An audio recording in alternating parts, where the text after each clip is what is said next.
Beth bynnag y tywydd mae Eluned King allan ar ei beic yn paratoi ar gyfer ei ras nesaf. Ac mae ras honno'n digwydd bod mewn lle dipyn cymhesach nag yma ym Mhen Clawdd. Fi'n mynd i UAE yn mis nesaf, felly edrych mlaen i hynna. Sa erioed i bod i ran o'r byd, felly bydd fe'n neis i tywydd bach yn dwymach na hef i gobeithio.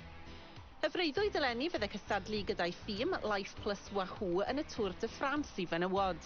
Mae ni 8 diwrnod sy'n y ras hera fi'n meddwl ar gyfer menywod. Fi wedi gwneud 6 o blaen, a hynna'n eitha heriol. Ond mae popeth just, lluosi dy cant yn y Tour de France. Mae ras o'n galetach, mae'r mynyddoedd yn galetach, mae pawb yn fwy o stress yn y bunch, mae just unrhyw ras arferol ond yn fwy. Beth felly yw'r uchafbwynt hyd yn hyn? Ers o'n i'n fach, o'n i wastad moyn mynd i'r gemau gymawnwlad, dim really diddordeb 'da fi yn y gemau Olympaidd, fe wastad gemau gymawnwlad.